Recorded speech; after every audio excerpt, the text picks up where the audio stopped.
Hola, muchas gracias por estar en sintonía con nuestro Club de Radio El Aleph y por asociarte al placer de escuchar cuentos, poesías, ensayos y aguafuertes. Recuperemos juntos la palabra como forma de entendimiento, herramienta de aprendizaje y opción de ocio creativo, sumando algo de arte a la vida cotidiana.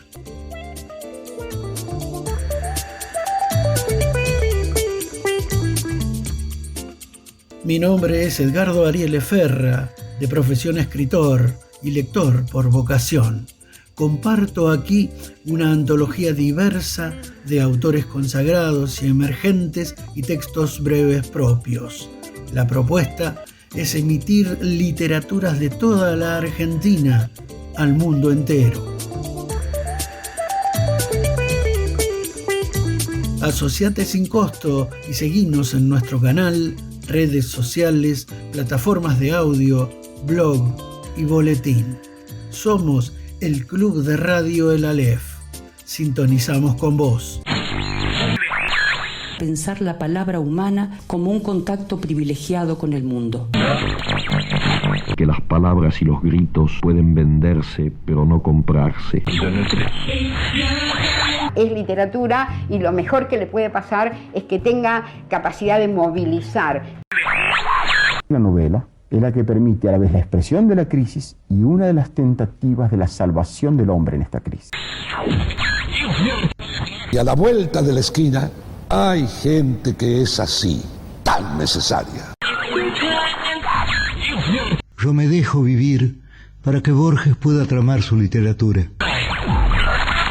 Lo primero que debiéramos enseñarle a un niño es a honrar orgullosamente su lengua materna. Va a tener texto en la boca porque va a tener texto en los ojos y en el alma. Texto en los ojos y en el alma. Entonces te conviene leer por eso.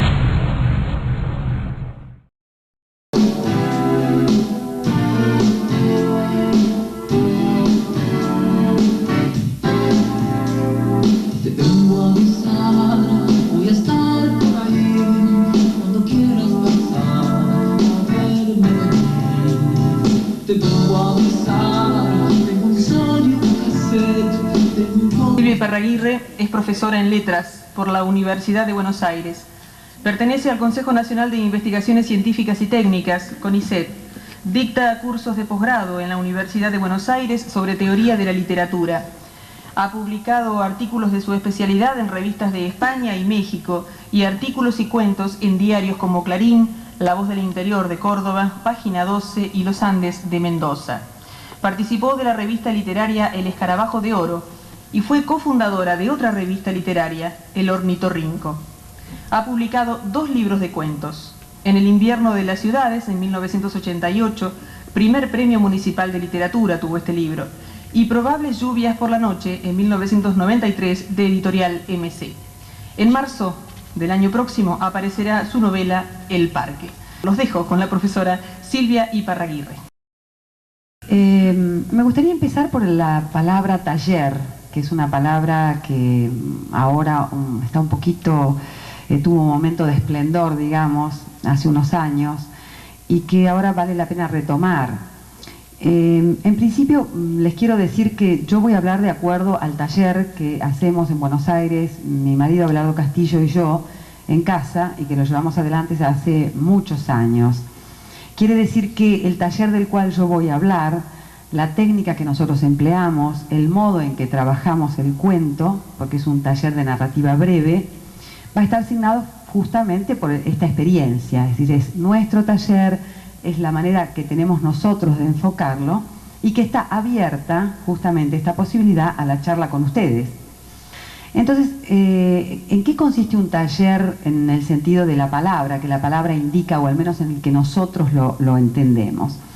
En algún sentido es una palabra que nos remonta al Renacimiento, al taller renacentista, al taller de pintura, digamos, más específicamente, aquel taller en el cual se aprendían técnicas.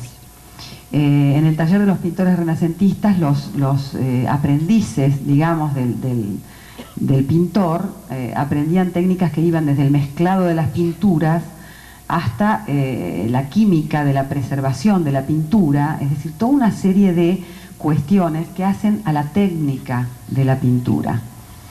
Me interesa la palabra técnica, que parece una palabra muy fría, pero que en realidad yo entiendo que es lo único que se puede transmitir en un taller de literatura. ¿Por qué digo esto? Porque de acá podemos abrir una doble cuestión. ¿Por qué se acerca la gente a un taller de literatura y qué espera encontrar en un taller de literatura? Y a la inversa, el que coordina, el que da el taller, ¿qué espera brindar en ese encuentro? Vuelvo a la palabra técnica y a la salvedad de que del taller que yo voy a hablar hoy es el que conozco, es decir, es el taller de narrativa breve del cuento, porque puede haber talleres de novela, puede haber talleres de poesía, y los hay, excelentes, puede haber talleres de disciplinas combinadas que dan resultados realmente estupendos, pero en este caso, en mi caso, voy a hablar de lo que manejo, es decir, del cuento. Entonces, hay un primer movimiento de la persona que va a un taller que, sobre todo en la gente más joven que se acerca, que piensa que tal vez asistiendo a un taller de literatura se reciba, entre comillas, de escritor o que se reciba de cuentista. Esta es una primera incógnita que hay que rápidamente aclarar. Y vuelvo a la palabra técnica, es decir, alguien que va a un taller, o al menos el que yo propongo, no es una persona que se le pueda decir que va a terminar siendo un escritor. Eso es una elección absolutamente personal, no tiene nada que ver con un taller. De hecho, si nosotros pensamos en los grandes escritores, nunca han ido a un taller. Pensemos en Borges, en Art, en Sábato, en Marechal. Si tuve ocasión de conocerlos a todos y realmente ninguno había pasado por un taller literario. Sí habían hecho algo que es paralelo, es casi el origen de los talleres literarios y que tiene mucho que ver con la revista de literatura también. Es decir, que el taller literario, que es un invento argentino prácticamente, después les voy a comentar por qué, viene en nuestra tradición literaria desde hace muchísimo tiempo. No tal vez como nosotros lo enfocamos ahora, no en la manera de reunirse específicamente para hacer una vez por semana taller, pero hombres como Quiroga, hombres como Borges, que estuvieron en contacto con revistas literarias o con grupos de intelectuales, siempre se practicaba el hecho de leer un texto a sus pares. Es decir, tener un texto a medio hacer, un cuento a mitad de elaborar. Entonces en esas reuniones de trasnoche, a veces en un bar, a veces en la casa de uno de ellos, se leía el cuento y todos los demás opinaban.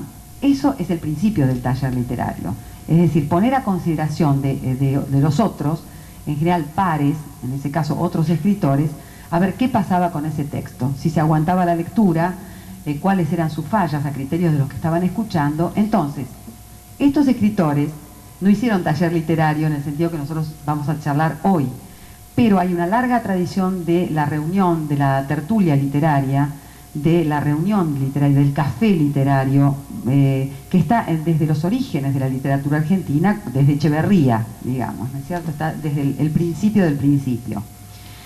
Entonces, este taller literario que tiene su historia muy reciente también, y esto lo puedo comentar de manera muy personal, acá el taller literario en la Argentina tiene un auge insospechado y subterráneo en la época del Proceso. En la época de la dictadura militar, los escritores, en el caso concreto de Abelardo Castillo, por ejemplo, que estaban en listas negras, que no podían publicar, que no tenían acceso a la editorial, que no tenían acceso a los libros y a los medios de ninguna naturaleza, hubo una manera de sobrevivir que era teniendo un taller de literatura. Obviamente ese espacio que se generaba en la casa propia de un escritor era un espacio abierto a la charla de todo tipo, no había censura en ese caso. Pero también era una manera de sobrevivir en tiempos muy difíciles. Es decir, que había muchos escritores que durante el proceso sobrevivieron gracias a los talleres literarios. Es decir, que yo tengo un profundo agradecimiento por esos grupos que se formaron. Al mismo tiempo, Y en el caso nuestro, el taller tuvo siempre una salida hacia afuera, que fue la revista de literatura, la revista literaria. En el caso de estos años tremendos, fue una revista que a mí me gusta llamar la revista de resistencia, que fue el Ornitorrinco, una revista de literatura que salió durante los años del proceso. Esa revista estaba formada por gente del taller, es decir, gente que había hecho un año o dos de taller y que empezaba a probar sus textos, y sus textos habían alcanzado una jerarquía de publicación. Esto es muy bueno para un taller, es decir, que el taller no se limite a la, digamos, a la lectura y a la crítica de los textos dentro mismo del taller, sino que tenga una posible salida de publicación. Esto es muy bueno porque el texto se prueba dentro del grupo y fuera del grupo, se pone a disposición de los lectores. Ahora bien, volviendo al tema de la técnica, es decir, los escritores no han necesitado ir a un taller, pero sí han necesitado la confirmación de otro escritor que maneja el oficio y que le pueda decir dónde está la falla de un texto. Entonces, ¿aquí qué ocurre? Vamos al tema del cuento. Hay un coordinador del taller, alguien que sabe un oficio con mayor amplitud, tal vez profundidad y experiencia de la gente que se acerca. Entonces, la posibilidad no es que alguien que vaya a un taller pueda ser un escritor después. Lo que sí, la posibilidad cierta es que puede aprender cierta técnica, a resolver ciertos problemas literarios que solo le costaría muchísimo. Es decir, está acortando un camino. Ahora, no toda la gente que se acerca a un taller literario va a terminar escribiendo. Hay muy pocos en realidad que siguen, después del taller, siguen su experiencia individual. Y de hecho el taller tiene que ser una experiencia corta en algún sentido, porque la apoyatura en el taller llega un momento que termina. Después el escritor o futuro escritor tiene que seguir con su propia problemática a solas. El oficio de escribir es un oficio solitario, absolutamente solitario. Se hace a solas, se resuelve a solas, y hay un momento muy placentero en el cual uno puede leer el texto a otros. Pero ese momento del taller es un primer momento. La técnica se aprende y realmente la experiencia nuestra nos da hasta qué punto se pueden aprender técnicas, hasta qué punto un adolescente o una persona que se acerca a un taller y que en principio escucha de una manera ciega, digamos, para usar un oxímoron, ¿no? Una cosa que escucha sin poder percibir aquellos elementos fallidos del cuento, o aquel adjetivo mal utilizado, o aquel final, o aquella estructura débil, a lo largo de, yo digo, aproximadamente 6 meses, comienza a descubrir el secreto de la estructura cuentística. Y lo empieza a descubrir gracias al tema de la crítica que se practica en el mismo taller. Es decir, nosotros hacemos hincapié en una crítica muy a fondo, en una crítica que sea a veces hasta despiadada, lo digo, pero ¿por qué? Porque el autor tiene todo el derecho a que los demás le digan aquella cosa que no funciona en su texto. No sea cosa que uno le diga está todo muy bien, está fenómeno, le dé una palmadita y salga convencido de que ha escrito un gran cuento y después tiene el choque con la realidad, cuando trata de probar ese cuento en una publicación o demás. Entonces, se trata de ejercitar un segundo paso, es la ejercitación de la crítica. La crítica en el taller nuestro, es decir, la mecánica es alguien lee un texto, los demás, el autor es el último en hablar, no tiene que justificar su texto, sino que dejar que el texto hable por sí mismo. Por eso, la salvedad es que nunca se critica a una persona, sino que se está criticando un texto, es decir, el que se ha puesto a disposición de los demás en la lectura. Entonces, a medida que los demás empiezan a ver, a percibir los defectos de ese texto, el que ha escrito los recoge y a su vez, en una devolución posterior, puede ejercitar la crítica con un texto ajeno. Lo mismo ocurre que, ejercitando la crítica en un texto ajeno, uno empieza a tomar conciencia de los propios problemas que hay en sus propios cuentos. Es decir, que la lectura y la crítica, que es la actividad base del taller, la actividad de eje de un taller literario, creo que tiene que ser exhaustiva, tiene que ser, no tiene que estar contaminada o digamos, apaciguada por el tema del conocimiento de las personas entre sí, sino que tiene que ser lo más honesta posible, porque eso es lo que le sirve al autor y eso es lo que le sirve al que escribe para después retomar todas esas críticas y volcarlas en el texto. De hecho, un cuento entonces no es que no se lee una vez, sino que se lee varias veces. Los talleres son muy chicos, de número muy limitado de personas, a lo sumo 8, contando muchísima gente 10, para que todos tengan la posibilidad de leer y de volver a releer su cuento corregido. Porque una de las cuestiones fundamentales, creo, que se tienen que tratar en un taller es que la escritura en realidad es corrección. Este es un tema que me gustaría después detenernos. Ahora voy a tirar un poquito de ideas para que después lo charlemos, lo discutamos con ustedes, me interesaría muchísimo. ¿Por qué digo que la tarea de escribir es corregir? Yo estoy convencida que todo el mundo tiene historias para contar. Es decir, toda la gente, en cuanto uno se pone a hablar con alguien que tiene algo para decir, tiene historias personales, historias de sus abuelos, historias de lo que le ha ocurrido en la adolescencia, en la niñez, tiene recuerdos, tiene cosas que le pasan en la calle, cosas que ha oído, algo que despierta su sensibilidad, etc. Quiere decir que todos somos potencialmente cuentistas o novelistas o poetas. Ahora, ¿qué pasa? Hay un salto que es poder comunicar eso, es decir, poder darle forma a esa historia. ¿Por qué, por ejemplo, alguien puede contar una historia y decir sí, qué buena, qué linda, o qué interesante, o qué emotiva, pero cuando la traslada a la escritura pierde esa fuerza? ¿Y cuál es la diferencia entre esa persona, que a lo mejor es un maravilloso contador de cuentos orales, y García Márquez, por ejemplo, que nos deslumbra y nos atrapa? Es la forma. ¿Qué quiero decir con forma? Quiero decir lo siguiente: en literatura, creo que como en el arte en general, el único problema en realidad profundo, y es el problema al que se tiene que abocar el escritor, es la forma. No en un sentido formalista o esteticista, no quiero decirlo en ese sentido, sino que buscar la forma quiere decir que el escritor tiene que manejar y trabajar hasta las últimas consecuencias con la materia que tiene, y la materia son las palabras.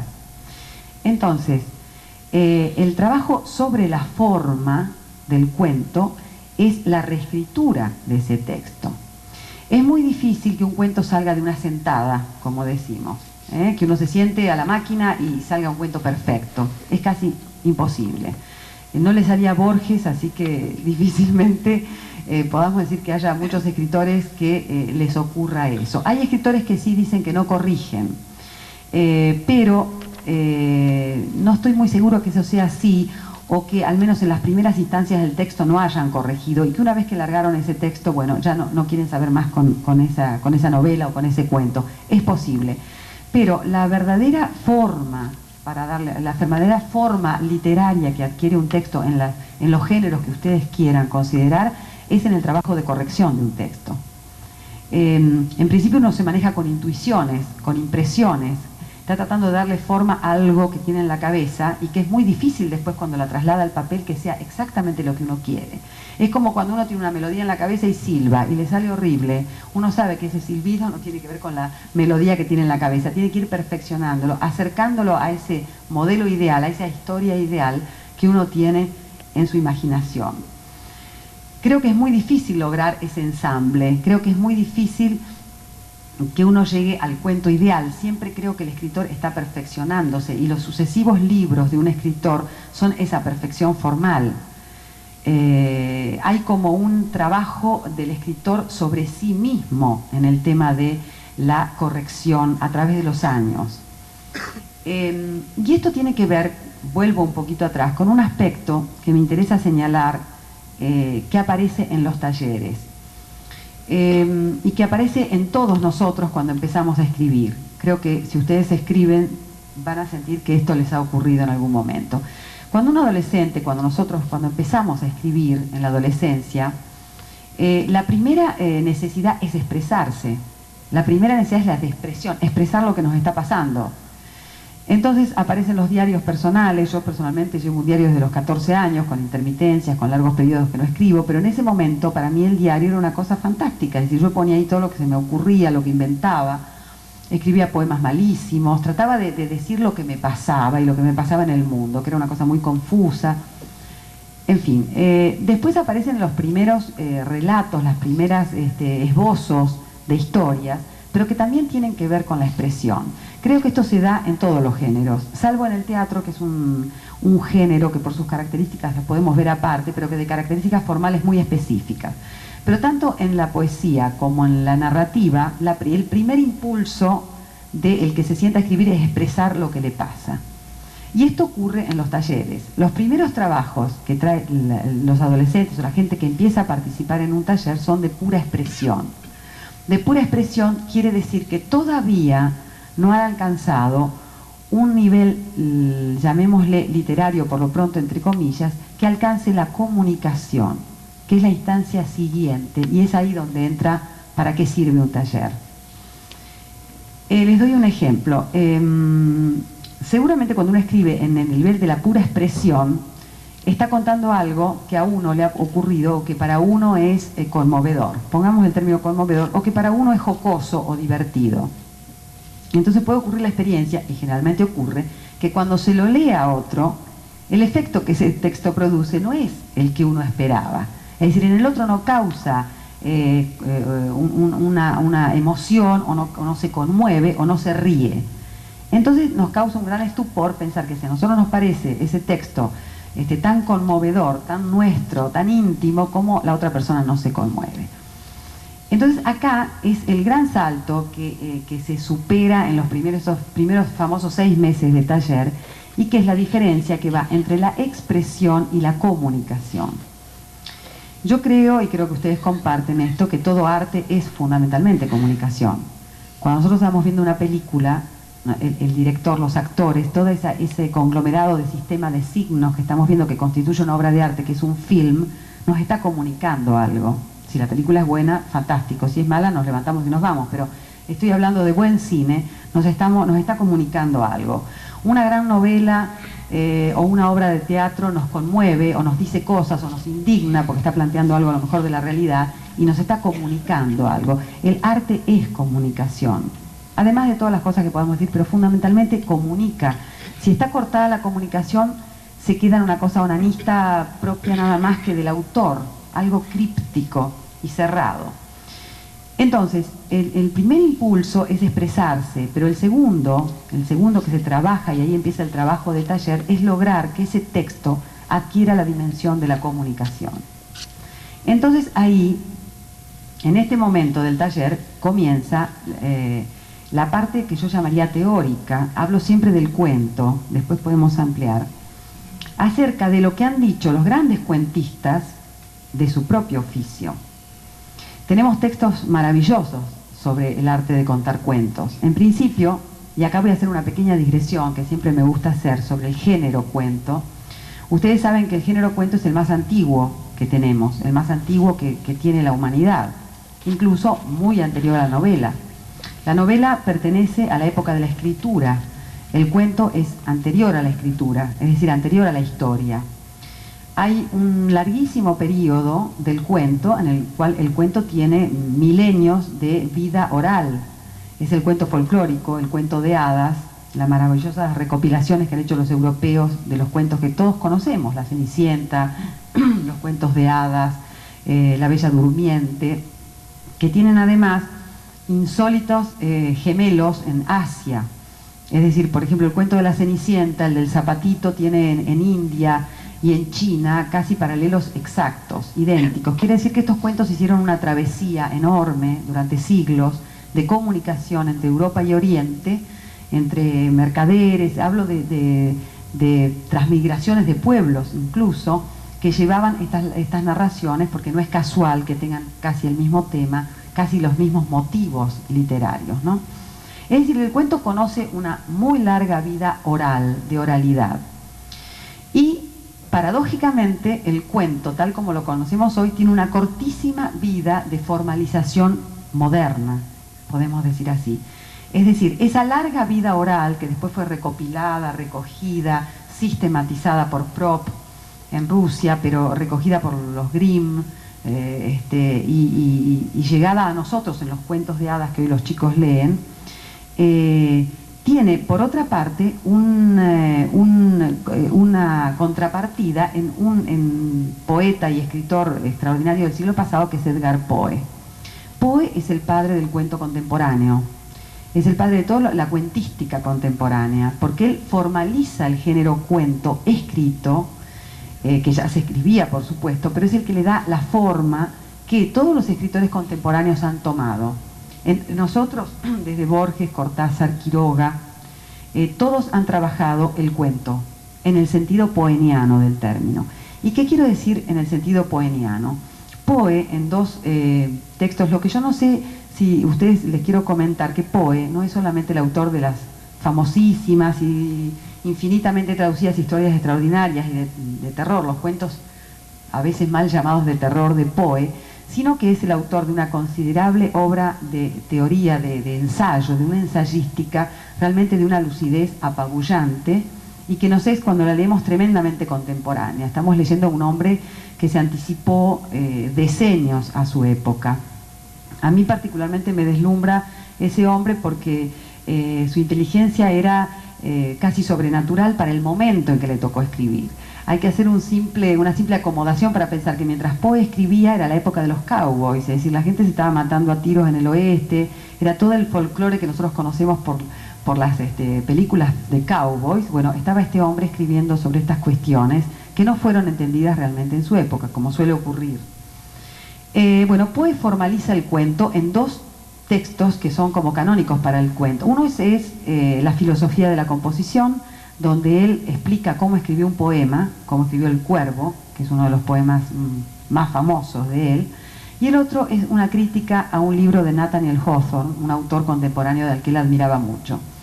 En estos dos textos de Poe, él formaliza, es decir, en el Cuervo, explica la forma en que él construye un poema, pero cambiando la palabra poema por la palabra cuento, nosotros tenemos allí un principio de construcción del relato que va a ser el que va a mandar sobre toda la cuentística, no solo norteamericana, sino prácticamente de nuestro continente. Y además, a través de la traducción de Baudelaire, que se deslumbró con Poe en Francia, en Europa. ¿Qué quiero decir cuando hablo del cuento contemporáneo acuñado por Poe? Quiero decir un género que deja ya la oralidad, un cuento estricto, y un género estricto y un género que tiene reglas muy precisas, reglas que, como todas las reglas, una vez que se conocen se pueden romper, pero digamos que la función de un taller, en este caso de cuento, tiene que ser que se conozcan lo mejor posible las reglas del manejo del cuento, para después poder hacer un cuento a la manera que uno quiere o rompiendo las reglas.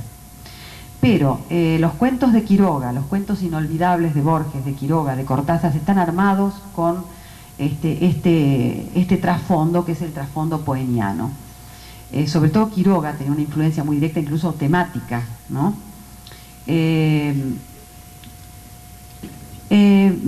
Hago una salvedad. ¿Por qué yo hablo de taller de cuento? Es muy difícil en un taller trabajar novela. Es muy difícil porque la novela se construye en una dirección inversa a la del cuento, y porque realmente uno no puede tener en un espacio físico o en un tiempo determinado de 3 o 4 horas máximo que puede durar un taller, alguien puede leer a lo sumo 2 o 3 capítulos de una novela, lo cual es infinitamente difícil de comprender para el resto en qué lugar van insertados esos capítulos, cómo es su relación con el resto de la novela. A veces un capítulo de una novela es totalmente lateral, no tiene que ver con el tema central, entonces es muy difícil manejar en un taller el tema novela. Se puede, pero trabajando con muy poca gente y siguiendo muy de cerca, capítulo a capítulo, el desarrollo de esa novela. En cambio, el cuento, por su brevedad, permite la lectura, el análisis, la crítica y la lectura posterior corregida de ese cuento. Hay un texto realmente maravilloso de Horacio Quiroga que se llama Los trucs del perfecto cuentista, donde él, a pedido de los amigos, escribe todos aquellos trucos legítimos, por otra parte, que él considera que un cuentista debe manejar. Y hay un decálogo muy famoso que se llama el Decálogo del perfecto cuentista, en el cual Quiroga da consejos a los escritores que se ponen a escribir cuentos. desde ya estamos en presencia de un eximio, un extraordinario cuentista. Entonces, lo mejor que uno puede hacer al escribir cuentos es leer cuentistas y abrevar, digamos, en aquellos autores de cuentos que han practicado el género y que saben muy bien su manejo y su oficio, ¿no? Esos consejos de Quiroga, que se los recomiendo a cualquiera porque uno realmente después perduran y uno llega, cuando va aprendiendo el oficio cada vez más, se da cuenta hasta qué punto tenía razón Quiroga, hasta qué punto manejaba el oficio de escribir. Entonces, digamos, pequeña síntesis de autores sirve para pasar de ese primer momento de expresión, de ser la pura interioridad que se expresa, al momento de la comunicación. Aquel momento en el cual un texto que a nosotros nos conmueve y que lo podemos trabajar conmueve al otro. Aquel momento en que nosotros tratamos de hacer un texto que resulte gracioso, divertido, humorístico y el otro se ría. Es decir, este es el proceso de un taller, poder pasar de la expresión a la comunicación. En cuanto a la técnica, esto no tiene que ver, esto parece frío, parece algo, digamos, dicho así, después espero que charlemos, parece una cuestión, pero entonces la literatura es una cuestión de técnica. Entonces la literatura no es expresar lo que el hombre lleva dentro, no es el fuego, etcétera, etcétera. Es todo eso, pero todo eso manejado con lucidez. Es decir, Quiroga dice, no te conmuevas con lo que estás escribiendo. Hay que dejarlo en un cajón y después cuando uno lo agarra de nuevo, conmoverse después. Hay veces que uno escribe con la emoción de un hecho y está conmovido, entonces escribe algo, un poema o lo que sea, o una historia que tiene que ver con el momento en que uno está conmovido. Si uno lo deja en el cajón, que es un fantástico corrector, el cajón es un lugar estupendo para que los textos se corrijan solos. Hagan la prueba. Uno deja 3 meses, 2 meses un texto en el cajón y cuando lo vuelve a leer aparecen en la superficie aquellas cosas que uno dice, pero ¿cómo puse esto? ¿Y cómo se me ocurrió tal cosa? Ese es uno de los consejos de Quiroga. Es decir, no escribir bajo el imperio de la emoción, dice Quiroga. Escribir sí, pero después dejar ese texto y volver a retomarlo cuando la emoción nos ha abandonado. Entonces, recrear la emoción. ¿Qué es lo que pasa en el oficio del actor, en algún sentido? Yo me acuerdo, hay una anécdota muy famosa de Hedy Krila, que era una maestra de actores maravillosa, en Buenos Aires murió, una viejita genial, que tenía una actriz que decía su papel y estaba tan conmovida y tan concentrada que sufría tanto con su papel que no se le escuchaba. Entonces Hedy le decía, sufra, pero sufra hasta la fila 28, sufra hasta la fila 45. Es decir, sufra de tal manera que la vean sufrir los de las últimas filas, no los de adelante. ¿Qué quería decir eso? Que el actor no puede conmoverse con su papel, porque entonces no conmueve al resto. Es decir, un actor conmovido es inconcebible, por eso son todas las técnicas corporales, etcétera, etcétera, para poder manejar la emoción en teatro y poder largarla en el momento oportuno. Por eso el efecto de los grandes actores es aquel actor que puede, mediante la técnica, manejar la emoción y ponerla en los lugares donde el público levita o donde se te caen las lágrimas. Entonces, en literatura, aunque parezca frío, ocurre lo mismo. Es decir, hay una técnica que hay que manejar para que la emoción se presione y salga en el momento oportuno de la historia. Entonces, un texto no nos tiene que conmover a nosotros los autores, tiene que conmover al otro, al que lo va a leer. Bueno, estas son algunas de las líneas, yo diría, porque por ahí también me excedo. Me gustaría, si hay alguna pregunta, que lo sigamos charlando o puedo yo seguir conversando. Me gustaría ver cómo operan en la narración dos textos narrativos. Uno es novela y uno es cuento, para ver lo genérico, digamos. Así como el género cuento es muy antiguo, esta contraposición en lo temporal, en la historia de los géneros, y la novela muy reciente, hay elementos propios de cada género que los contraponen. Y acá voy a un tema fundamental para la construcción de un cuento, ¿no? Cuando nosotros leemos un cuento, mejor dicho, voy a empezar con la novela. Cuando nosotros leemos una novela o estamos leyendo una novela, no importa ir al final de la novela. Es decir, uno a veces, yo no, porque soy muy prolija para leer, pero hay mucha gente que va y observa las últimas páginas y misteriosamente las últimas páginas de una novela no le dicen nada sobre lo que está leyendo. No le dicen nada porque en la mitad han pasado muchas cosas, han aparecido nuevos personajes, han aparecido tramas diferentes, y a lo mejor uno empezó una novela donde el personaje era Aníbal y la novela termina con un tal José, que uno dice, ¿y este de dónde salió? Bueno, es todo el desarrollo de la novela. Quiere decir que al leer el final de una novela, a nosotros no nos dice nada el final de una novela sobre la novela.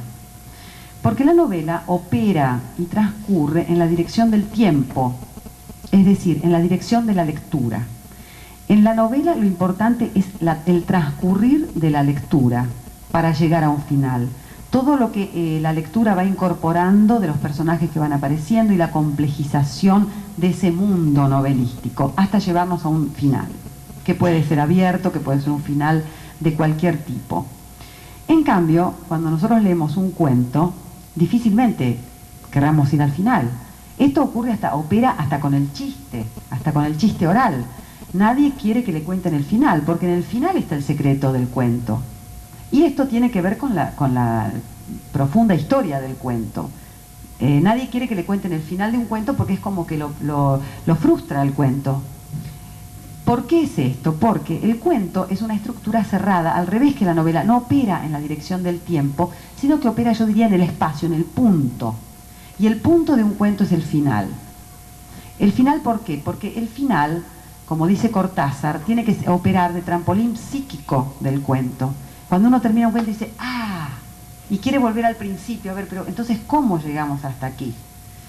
Esa es en principio la gran división, la gran separación entre un género y otro, además de la extensión, obviamente.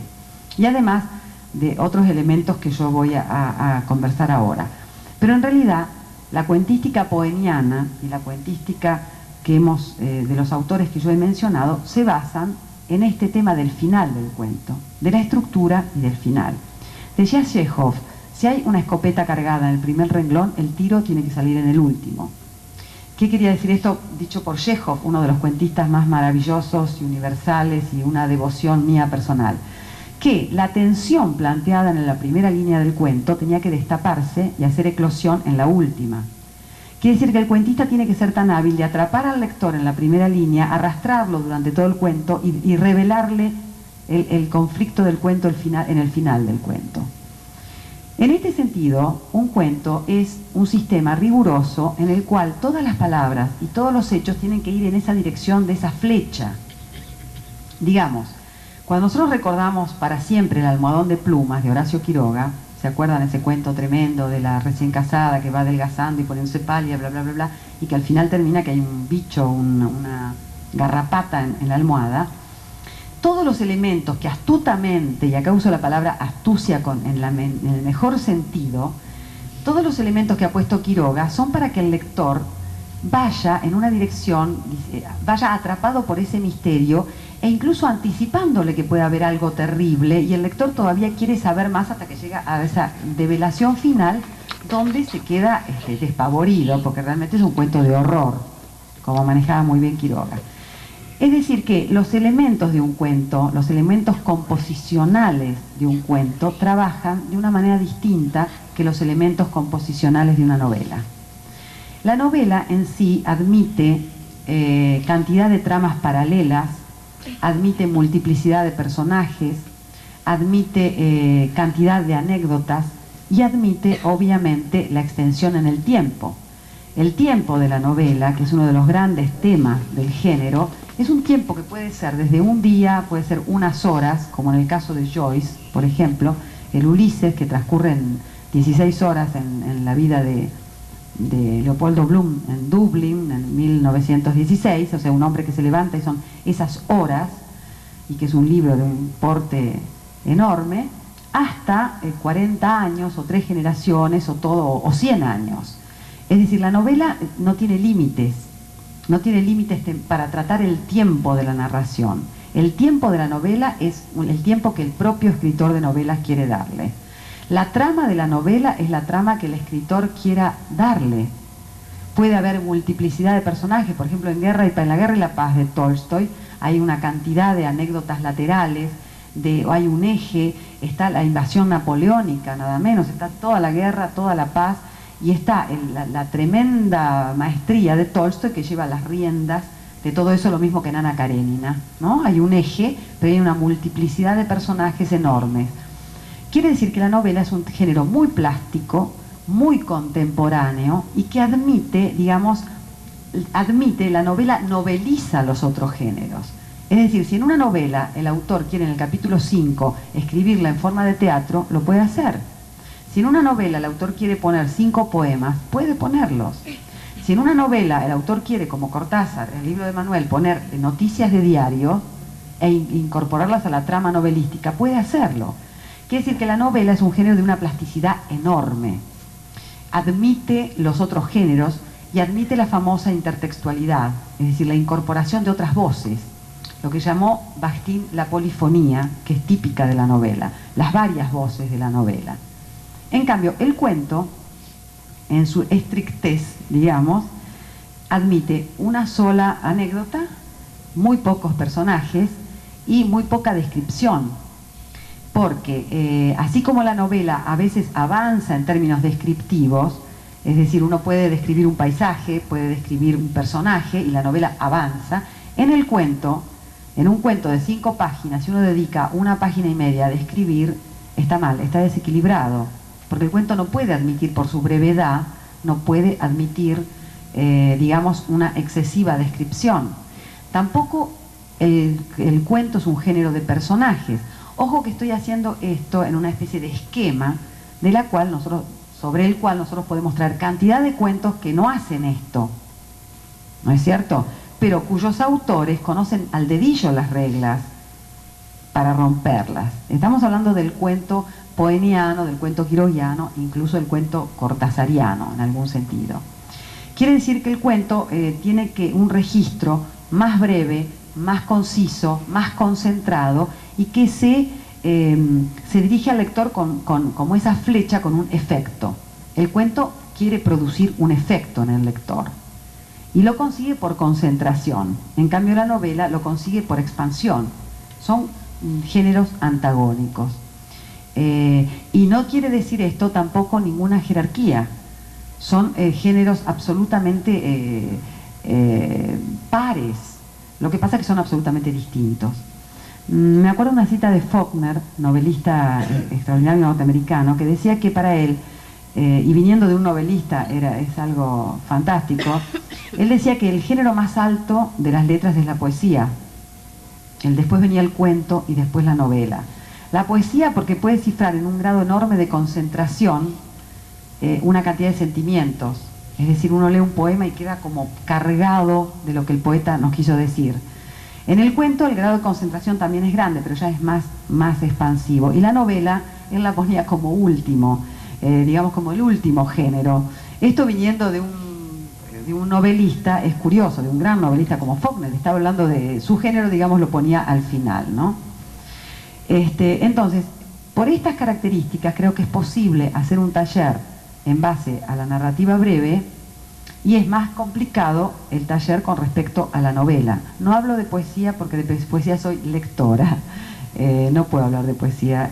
Hay talleres de poesía maravillosos, conozco en Buenos Aires muchos poetas que dan con excelente resultado poesía, pero no sabría decir cómo se puede trabajar poesía, porque nunca lo he trabajado y soy narradora. Bueno, estos serían más o menos el planteo así inicial de cómo nosotros, o cómo yo he dado taller. Me falta un dato, perdonen, que lo voy a retomar rápidamente, y que es el siguiente. Digamos, se entra a la literatura por la literatura. Eso es lo que yo creo. Ahora los tiempos han cambiado un poco y los chicos entran a la literatura por el cine, por el video, por letras de rock, es decir, hay otra manera, pero sinceramente sigo creyendo que a la literatura se entra por la literatura. Es decir, con esto quiero decir que no creo que se pueda ser escritor o empezar a escribir sin leer. Es imposible, porque uno puede no hacer ningún taller literario y ahí están los libros que le van a enseñar todo, si es un buen lector. Entonces, en el taller nuestro, lo que nosotros trabajamos es paralelo, es un taller de escritura, pero es un paralelo taller de lectura. El taller de lectura sí implica todo: novela, poesía, teatro, cuento, todo. Clásicos, contemporáneos, latinoamericanos, europeos, literatura universal, literatura griega, la tragedia. Es decir, que no se puede, yo creo, dar un taller de literatura si no se insiste en la lectura. Porque lo fantástico es ver que cuando a uno se le produce un problema en la resolución de un texto o en la resolución de un cuento, puede ir a un cuentista y ver cómo lo resolvió el cuentista.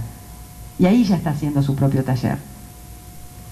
Hay una cosa muy graciosa que es, nosotros pedimos a los chicos que vienen, a la gente que se acerca al taller, una lista de aquellos libros que los han marcado por alguna causa. No tienen que ser libros prestigiosos para nada.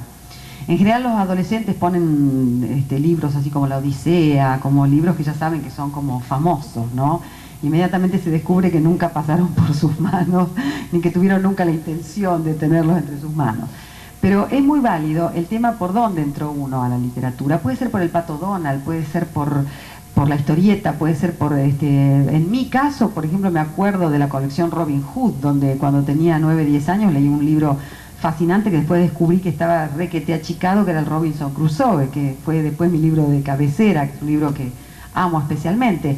Después, cuando lo leí a los 18 años de nuevo, vi que el Robinson que yo había leído era una cuarta parte del Robinson real, que un poco se me impuso, pero que terminé leyéndolo, ¿no? Es decir, que cuando uno tiene cariño a los libros, cuando uno ha empezado a leer, ese es el camino válido hacia la literatura, y es el camino insoslayable.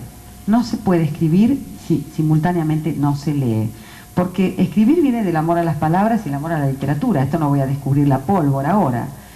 Y si el hábito no está de la lectura, y si hay que crearlo, y en todo caso si hay una resistencia, es porque esa persona tal vez se tenga que dedicar a otra cosa. Porque la lectura es absolutamente concomitante con la escritura. Uno está escribiendo un cuento y de pronto no sabe qué hacer, y va a Borges, o va a Cortázar, o va a Rulfo, o va a Maupassant, y de pronto dice, pero claro, ¿cómo lo resolvieron? Uno aprende leyendo.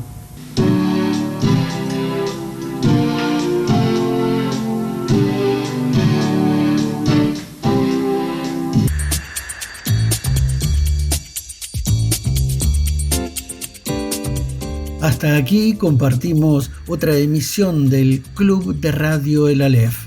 Este podcast puede disfrutarse junto al resto del catálogo en nuestro canal, redes sociales, blog, plataformas de audio y boletín digital. Envíanos un mensaje de texto al WhatsApp +54 9291 575 0289 y te regalamos un libro argentino. Somos El Aleph, tu club de radio. Sintonizamos con vos.